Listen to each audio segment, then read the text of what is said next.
আমাদের উলঙ্গ করে ছবি ভিডিও এগুলোও করছে সবারই। দেন আমাদেরকে এগুলো দেখে সে হলো একটা কুলাঙ্গার।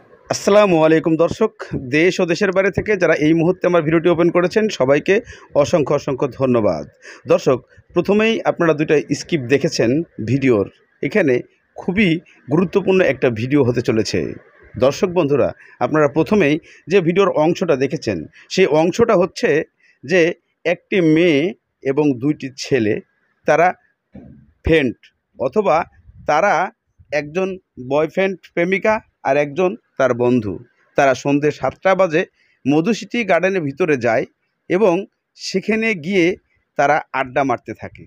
আড্ডা মারা অবস্থায় কিছু বখাটে যুবক যারা ছিল তারা তাদেরকে টার্গেট করে তাদেরকে নিয়ে তাদের মন মতো সব কিছু আদান প্রদান করে নেয়, জোর জবস্ত।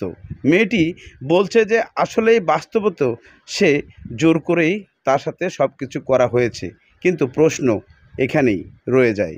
প্রশ্ন হচ্ছে, কেনই বা সন্ধ্যে 7টা বাজে সেই মধুসিটিতে যেতে হবে? কি কারণে যেতে হবে? কি উদ্দেশ্য ছিল এদের? এই ছেলে এবং এই মেয়েগুলার যে কার্যকলাপটি হয়েছে, আজকে যে দর্শনের শিকার হয়েছে, এর জন্য দায়ী কারা? আপনাদের কাছে আমার প্রশ্ন, এর জন্য দায়ী কারা? কে, কোন ব্যক্তিটা দায়ী? আমি আমার দিক থেকে মনে করি যে এরা সন্ধ্যে 7টা বাজে কেন গিয়েছিল, চলুন না সেই মেয়েটির মুখ থেকে আমরা কিছু শুনে আসি। অনেকভাবে অনেক ধরনের ভয় আমাকে দেখাইছে। এরপরে যখন দেখতেছি আমি রাজি হইতেছি না, তখন জোর জবরদস্তি করে আমাকে ধর্ষণ করছে ফিজিক্যালি। তো প্রথমজন যাওয়ার পরে দ্বিতীয়জন আমাকে নিয়ে গেছে। ওরা প্রথমে আমাকে ভয় দেখাইছে যে আমি যদি ওদের কাছে না যাই তাহলে ওরা আমাকে মেরে ফেলবে। প্রস্তাব দিচ্ছে ওদের সাথে ফিজিক্যাল করা লাগবে, আমি কিছুতেই রাজি হইনি। তো ব্লেড বের করছে, বের করে ইতিমধ্যে আপনারা সেই মেয়েটির কথাগুলো শুনেছেন। সেই মেয়েটির বক্তব্য অনুযায়ী সে কিছুতেই রাজি হচ্ছিল না। তারা ব্লেড দেখিয়ে এটা ওটা করে ভয় ভীতি দেখিয়ে তাকে সব কিছু করেছে। কিন্তু প্রশ্ন ওইখানেই রয়ে যায়। প্রশ্নটা কোথায় রয়ে যায়? প্রশ্নটা হচ্ছে যে পৃথিবীতে ঢাকা শহরে এত জায়গা থাকতে কেন আপনারা 7টা বাজে সেখানে উপস্থিত হয়েছেন? আপনি যদি বাঘের খাঁচায় ঢুকে পড়েন, বাঘ কি আপনাকে ছেড়ে দিবে? আপনি যতই আনায়া বিনায়া কথা বলেন না কেন।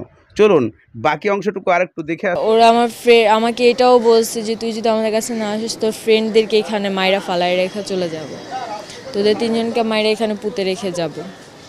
দেন তারপরেও আমি রাজি হই নাই। তো পরে আমাকে জোর জবরদস্তি করে ওরা আমার সাথে ফিজিক্যাল করছে। ওখানে ছিল মোট 5জন। 5জনের মধ্যে 2জন আমার ফ্রেন্ডদেরকে ছুরি দিয়ে ভয় দেখায় আটকায় রাখছে, আর 3জন হচ্ছে আমার কাছে। দর্শক, আপনারা আরও কিছু অংশ এই মেয়েটির মুখ থেকে শুনেছেন। সেই কথাগুলো শোনার প্রেক্ষিতে আপনারা আপনাদের মতামত নিয়ে কিছু কথা কমেন্টের মাধ্যমে আপনারা উল্লেখ করবেন।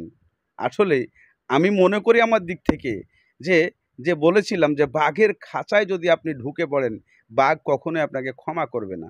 কেননা তারা হচ্ছে হায়নার মতো। তারা যে এখানে উপস্থিত হয়েছে টার্গেট করে আপনাকে সেই বাঘের মতো খাওয়ার জন্য। তাহলে কেন বা আপনার সহপাঠীদের ভয় দেখাবে না? চলুন সেই ভয় দেখানোর পরে কি হয়েছে। কাছে অনেকভাবে রিকোয়েস্ট করছি, এক পর্যায়ে ওরা আমাকে মারছে পর্যন্ত। আমি যখন লাস্টে যে গেছে ও 3 নাম্বার, ও যখন আমার সাথে করতে চাইছে আমি ওকে বাধা দিছি অনেকভাবেই। দেন পরেও আমাকে অনেক মারছে। মারার পরে আমার সাথে জোর করে ফিজিক্যাল করছিল। হ্যাঁ, আমরা ঢুকছি। দর্শকবিন্দু, আপনারা পুরা ভিডিওটাই দেখেছেন এবং এখানে পুরা ভিডিও দেখার পরে এই মেয়েটির কথা শোনার পরে পুরা বিশ্লেষণ করতে গেলে কি দেখা যায়, এখানে দায়ী কে? দায়ী প্রথমত হচ্ছে গার্ডিয়ানরা, যে তার মেয়ে কোথায় যাচ্ছে, তার ছেলে কোথায় যাচ্ছে আমরা ফলো আপ করতেছি না। দ্বিতীয়ত হচ্ছে যে এই সমস্ত বখাটে ছেলেদের কাছে গেলে কখনোই ছাড় পাওয়া যায় না। তবুও বলবো এই ছেলেদের আইন অনুযায়ী ব্যবস্থা নেওয়া হোক। ধন্যবাদ সবাই।